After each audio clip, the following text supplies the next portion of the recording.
early morning, siesta, 27th of October 937. The Scots are on the sea, Utad told Finan. They were back at the lodging house that Aldhelm had shown them to. In the event of a siege, it should hold, he reasoned. Better her here, Benedetta, than Bibbenberg. They call themselves Alba, Finan mused, idly. The tension was building in all of them. Talking about things that were irrelevant meant their mind would not fill of the horror that was to come. It was vital that, if you were going to war, that the mind did not think about it, or you never would, and Finan's seemingly idle words were careful and measured. Alfred called them Scots, my father called them Scots. They are from Irian, he told Utad. Scotty, thieves, raiders. He had not looked away from his sword, not made eye contact. Finan never spoke out to Utad, never lied to him, and Utad had never in return. But in this was Osrith, sister he never knew he had, sister he had jaded even when he had found out. Finan loved her with his very soul, and yet he was still beside him, bonded, as they had been since the slave ship. Well, that explains everything, Utad told him. And she's with them then? When Finan said nothing, merely dropped the sheepskin fleece with which he was polishing his blade, he added, my sister. He watched Finan inspect his blade, as the cool, autumn sunlight reflected from its surface. They call themselves Alba. And what do you call them? There was not the guile Finan expected in his friend's face. The enemy. The enemy who have tricked you of your wife? I do not believe she would have honored this so-called law, Utad added, quickly. It was a concession, and Finan knew it. But still his friend turned a weary head to his friend. You don't know your sister. I suppose I was not the one cock-deep in Osrith all these years. Finan glanced away, and then back at Utad for a second too long, then said, if she has chosen that you I kneel swine, if she has chosen to do as Constantine decrees ... she will be here, facing us in this ... and ... I don't want to think that she would be opposite me on the battlefield. That's if she's even here, that's if she is not with Constantine, if she is not in her land, if she hasn't gone to Bibbenberg to pay siege to my fortress. Finan looked up to Utad again, his thoughts on the two Berwick prisoners into whose care Aethelstan had allowed them to be placed. Ha! The exclamation made them stop. Both men turned to see Benedetta looking at them. Men, she added, and shook her head, bending it to her needlework. Utad was about to get to his feet, but Finan rose first and put a hand out in defense and strode to Benedetta. In a voice he had never heard Finan use before, Utad listened as his best friend said, if you know anything, Benedetta, of Osrith, won't you please tell me? Benedetta glanced to Utad and then back to Finan. She is here, in this city, she told him. She is with the bishop. The bishop? Finan repeated. All three of them knew what she meant. Then I thank you, he added, and pushed through the door of the quarters, and out into the rain-sodden street. Utad was a mere breath away and, as Finan turned, anticipating the look of shock and hurt that his friend would give him, said, I beg of you, don't do this. And he almost didn't. Almost? He almost did not cross the flagstones of Sister's courtyard towards the chapel. Almost didn't fling the guards away at hand to gain entry, as Utad shouted that Sihrik and Osferth were to be on guard. The bishop? Finan demanded to the first person who looked like they were vaguely in charge. He was a youth, long-limbed and gangly, his hair curling slightly on the top of a very skinny face. Where is he? And before Utad could stop him, and before even the hapless young deacon in training had a chance to answer, he had thrust him aside and was scanning the chapel, and the chantry, before heaving aside two priests in his way towards the vestry. You can't go in there, bellowed one of the clerics. My blade says he can. Utid retorted, and Finan did not wait to lift the latch but instead booted the thick oak door so hard it broke one of the hinges. "You can't do that," the priest protested. "I'll call the guards." But his words were a mere aimment, falling behind them as Finan and Utid strode on, pushing past priests and through doors until he got to Bishop Oswald's private quarters, ignoring all of the calls that they weren't to go through. "Where is she?" Bishop Oswald, kneeling in prayer beside his mounted cross on the wall, turned at the intrusion. The candles guttered, but he did not look as surprised as a man might be if he was about to be challenged over the location of a person, Utid thought. His eldest son glanced from Finan to Utid for a moment, before the mask went up again. "Lord Utid, I am glad to see you. I trust Bibbenberg is well?" "After you gave me the information, indeed," Utid acknowledged, grudgingly. But Finan stepped towards Bishop Oswald, and then did something none of them expected. He dropped to his knees and gripped the bishop's cassock, as if saying a silent prayer through the medium of Tyrian purple linen clasped between his hands. Then he got to his feet. "There's nowhere else she could be, Bishop Oswald." Finan's words were stilted, formal, and did nothing to hide his emotion, save preventing it from overspilling into anger. Then Finan rose slowly to his feet. "I would have you, respectfully, tell me where she is." "Finan," Bishop Oswald began, but the release of the word, "please," from the lips of Utid's oldest friend came like a whip crack, and they were once again aboard the slaver who had taken them away from themselves, and to a place where they were not human at all, but human like animals. "Stay strong," Utid and Finan would say to one another when it looked like either of them was succumbing to despair. "Stay strong." And Utid sent those words to him, thoughts as sharp as shards of metal through the air between them. "Please," he begged, "for the love I bear your father, for the love I know you bear to him, and he to you, tell me where she is." And, when any of them thought about that moment thereafter, about who moved first, Utid, or his son, none of them could quite tell. It happened in mere seconds, Utid embracing his firstborn Bishop Oswald becoming Utidson again. After an indeterminate time, marked only by a candle near the cross becoming lower than it had been when they had entered, and then guttering out, they stood back from one another. Bishop Oswald turned to Finan, and said, "It is true she was here, my aunt," he clarified, "and I took her in, fed her, clothed her, treated her injuries," he added, looking across to Utid, who gave a brief nod of approval. Then he looked to Finan again. "But she has not returned to me this day. She may still be in Seaster?" Utid demanded to know. "Perhaps ... father." Bishop Oswald stumbled over the word that he was unused to saying. "I can help you look but ... with the situation as it is, we will look, but tell me, did she wed the Uineel shit?" Bishop Oswald glanced to his father at the curse, but did not admonish it. Instead he nodded to the distressed daughter his vestry. "She did not," he told them. She was very, very clear on that point. Utid watched a sigh ripple through his friend as a banging came on the door behind them. "Then, when you see her again, tell her I love her and for me the situation has not changed." There was a pause just then. Silence was not quite reached, for the candle which had burned nearly out was crackling in the last of the sheep fat. "I will, Finan," Bishop Oswald told him, wishing now he could give the man the comforting words he craved.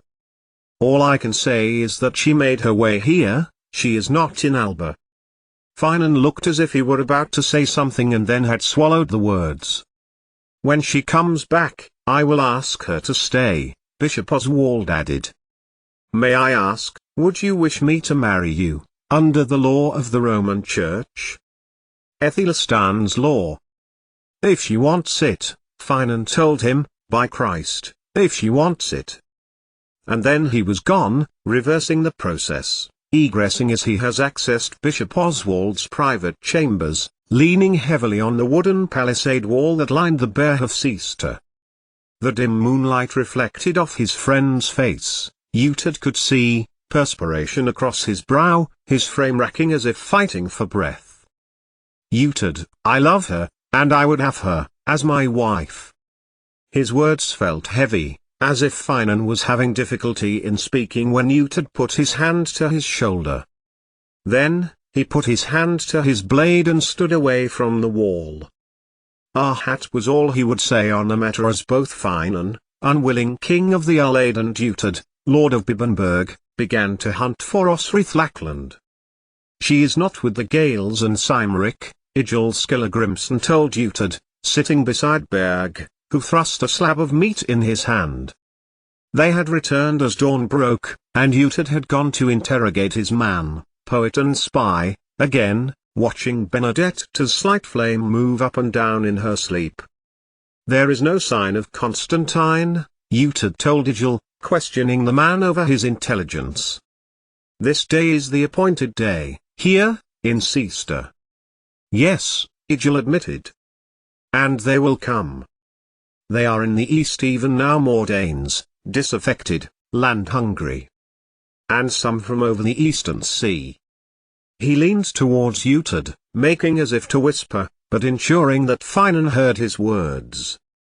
The alliance holds because of the dower marriage, Igil added, a grin on his face. Eh? And he mimicked a hip thrust. I told you she was loyal to her oaths, Finan told him sadly. I do not believe it, Utad told him. We know she is in Seaster. If the oath held, she would not be in Seaster, alone, seeking refuge with my son. He put a hand to his shoulder. She loves you, 20 years of seeing you both, I have never seen the like before. But a different expression crossed Finan's face now, as if something else was occurring to him. If I wed her, would you allow her to fight? Do you want me to allow her to fight? Finan's eyebrows raised scornfully. I do not, Finan told him, and dashed the point of his blade between two flagstones. Christ, I need to find her. 88,888,888. But Osrith had not promised to return to her nephew. She had not promised anything to him after she left for somewhere, and he had begun to pray. As she walked, the cold, milling night getting between her neck and the new jerkin that she had been given, she knew that she could never, now, return to Alba, never see the people who she loved so very deeply, had fought beside, had trusted herself to, and they to her. Alba was gone, her family, the warriors beside whom she had ever fought. Berwick would be her aim now, but with the whole country up in terror, reaching there would be impossible. Especially as it seemed as if the world was coming to Osrith. So, it was Seaster, or nothing, and she was certain she was not going to be kept safe by her nephew, put with the women with some guards. Osrith had new clothes, a sheep-wool padded jerkin for over-armor, and somehow Bishop Oswald had delivered both her seeks and sword to a blacksmith, who could hardly have been short of work, and had returned them to her as if they were new. Therefore, Osrith was on her way to the inns, for that would be where she would find her men, the men of whom she had spoken to the guards on the ramparts, Elfkin and his brother Oshir, Wulfir, Falkbald, Eglafrith. At least one of them must be alive, one of them must be here, in Mercia's defense. It didn't take as long as Osrith expected to find someone, in the end.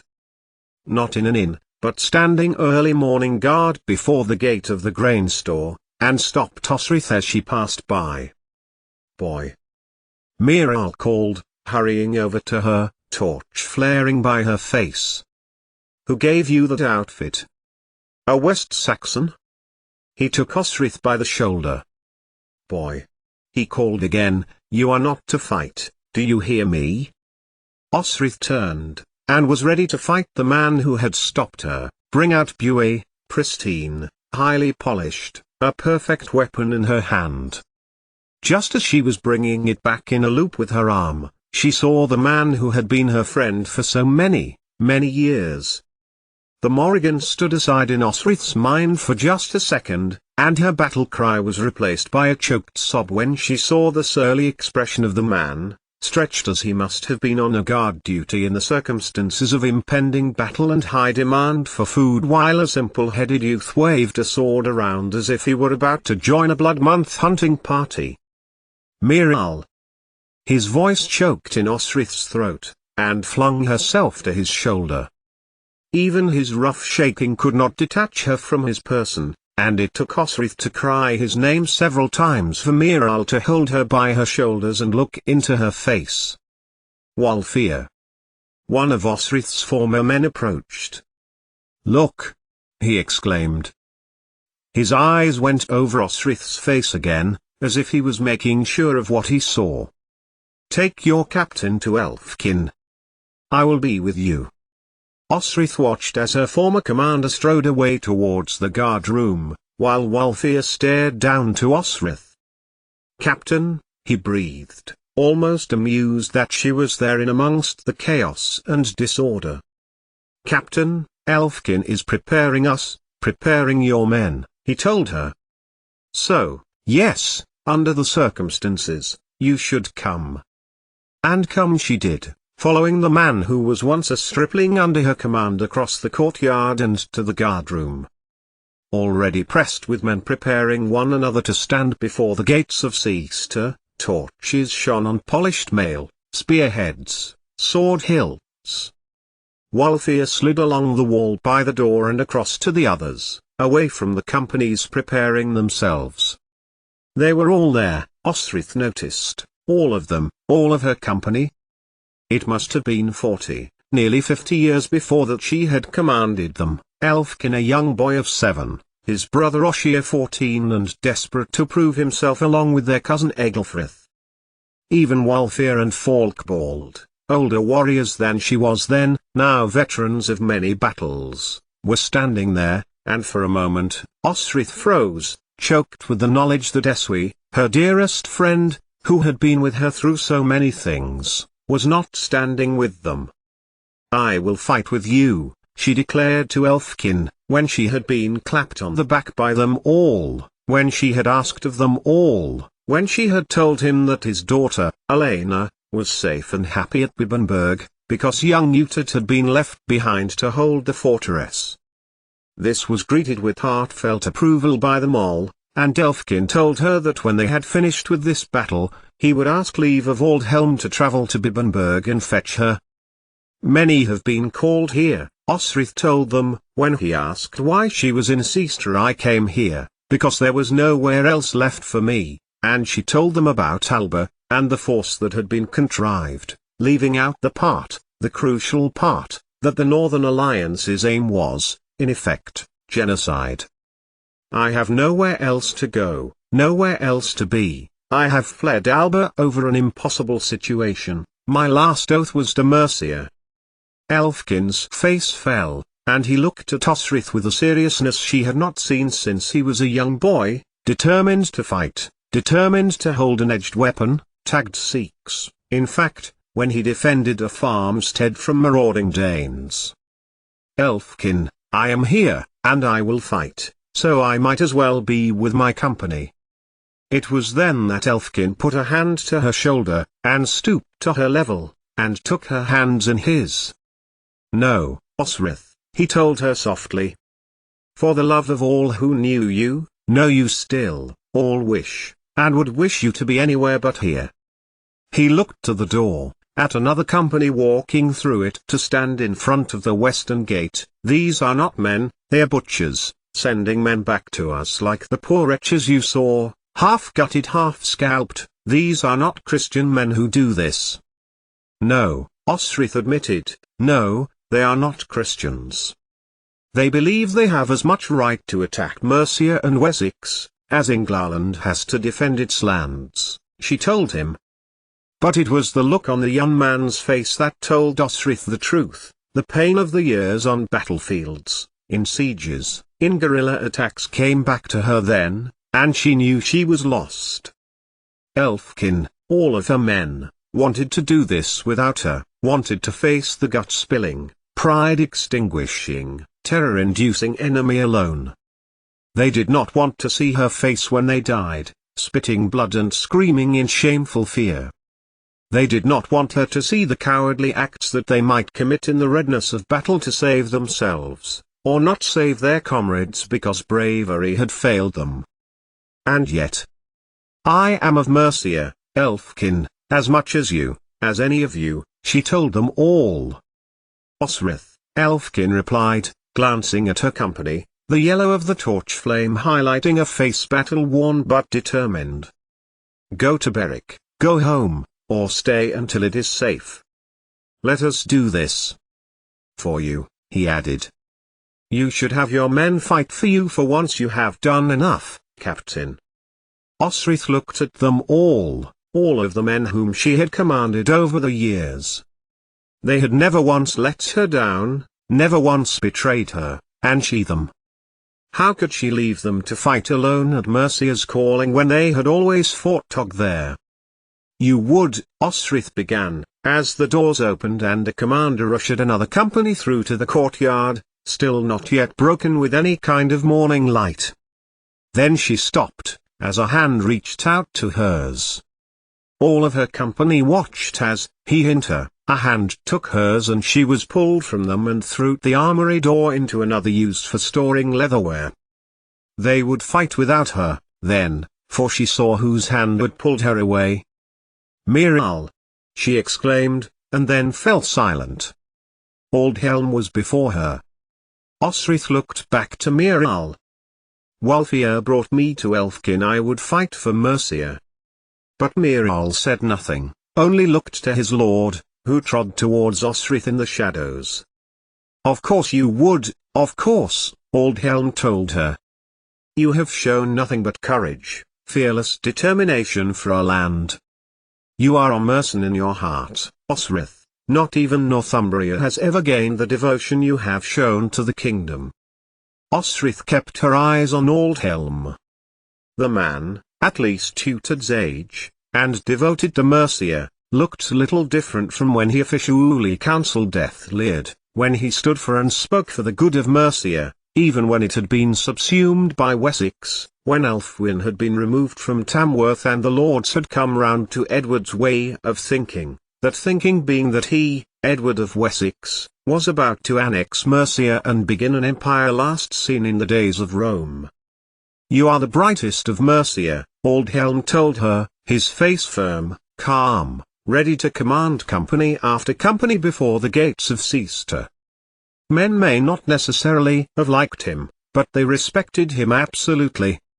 That you have come to us means we will fight the stronger. I cannot tell you not to fight, but I will not have a mercen warrior fall when she need not. And then Aldhelm broke from his stoicism, dropping his eloquent words like a man waking up from a dream, and before Osrith even knew what he was doing he seized Osrith's arms, and kissed her softly, his hands on her forearms, looked her eyes his own, deep brown, like new, ripened hazelnuts in this breath of early autumn glimmered at her. His lips were soft, and the gesture lasted mere seconds. Should we not come back, he told her, remember us, Osrith, captain of Mercia. So, she would go to Beric, when danger had passed. That was her decision. She would wait for the battle to end, leave Mercia, pass into Northumbria. Be prepared to do some sort of deal with Domhnall in order to regain Beric. As she watched the door swing back on its hinges, as she watched two men whose good opinion she respected, Osrith felt her heart cloud over, like the sun on a summer's day slowly obliterated by rain clouds. But why did it feel wrong? The question was in Osrith's mind as she snuck out over the courtyard stones and towards the chapel where yet still more dead and dying people were being brought for hospitality. Because it was not the right decision. She wanted Finan, she wanted what she had in Beric, but most of all she wanted Utard, his approval, his respect. 88,888,888 You are the men who are most loyal to my sister, Utard said. He glanced at Ijil, who knew the Pictish that both Bean and Coltigar spoke. They spoke English too, they knew that he knew that. But the sight of Ijil he had considered would be the most effective. It was he who Utad had intended to be the overseer of Berwick just before their lord, the man who had married Osrith, before Utad had killed him at the siege of Bibbenberg, and he assumed that there might be some residual loyalty towards his man. "Where is she? Why are you here?" But he was wrong. No matter the question, neither would give a straightforward answer. "We were captured, brought ahead of King Constantine's men," Bean told Utad after Ijil had asked him a third time.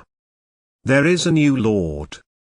A lord whose rule we do not acknowledge," Coltigar added, "a lord who we had never seen until the week before Samain, a lord who compelled us to act and whose men took the guard from Berwick and conscripted us for the king." Utad gave Coltigar a doubtful look. "There is but one king here, and he is called Ethelstan. We know this. His men are at Bibbenberg," Bean told Utad. "As of the lady, we know not," he added. "It is this same question we would put to you." "Constantine truly comes?" asked Utad. "He does," Coltigar told him. "Then, where is my sister?" "We know not. We know from the new lord, her husband, that she fled Caeliquilid." "Then she will be here," Utad said, mostly to himself. Ijil put a stiff hand to Utad's shoulder. "Are these the bastard Picts upon whose lands you tried to impose me?" Ijil Skilligrimson's words were no question, but a mocking dialogue. Yet both he and Utad turned suddenly as Coltigar spoke. He had understood Ijil's Danish question, and in Danish he replied, "But your land is of Bernicia, Northumbria, who fight on King Ethan's side. Our land, Lady Osrith's land, is Pictish. We would have her returned to us." Then Finan stepped forward, and Coltigar gave his former lord a look of surprise, and then surprised Utad even more when the man, so deliberately provocative to himself, nodded at the neck respectfully to Finan. "If you know where she is," he said to both Coltigar and Bean, "I would have you tell me. For I would dearly like her to return to our lands, and particularly in your company." "Lord," Coltigar exclaimed, "we were told you had abandoned her." Constantine's interpretation of the law, Finan told them, standing so stiff and formal beside Utad that he thought his friend was going to burst, and added in Pictish so that neither Utad nor Ijil could understand, "So tell me, do you fight for the king of Alba or the king of England?" "We fight for whoever the Lady Osrith fights," Coltigar told him, then turned to Utad and continued in English. "Yes, we raided south, and northerners raided Berwick, thus has it always been so." Utad nodded, putting a hand out when Ijil, usually grumpy at the best of times with the condition that he seemed to have that made it difficult for him to more sometimes, launched himself at Sister's prison bars at Coltigar's answer, grabbing the bars and screaming at them. At Utad's touch on his shoulder, he backed down and looked to his master. "You are my prisoners now, the king has decreed it, and you shall go free. When my sister is found. When she is, you are going to guard her and take her back to Berwick. Do I make myself understood?" "You do," Coltigar told him, and repeated everything back to Bean, for the effect. Bean already understood everything that Utad said. The gates clicked open, and the torch on the wall crackled as a draught of air moved through the dungeon. "You will wait with Myas, you will wait in the quarters of the bishop," Utad told them. "We will escort you, when we have searched the city again." "We have already searched the city. My spies are still searching," Ijil told Utad. "If she was here, with your son," and at this Finan saw his lord's face flinch, "she may be gone." "No," Finan interjected. "She came here for a reason. There is a purpose for her being in Sister." "As a spy," Ijil pointed out, then turned to Utad, "there is only one reason a bastard Gael, who has close connections to you, would enter the city of the enemy. We questioned the guards, they said she claimed to be a Gael."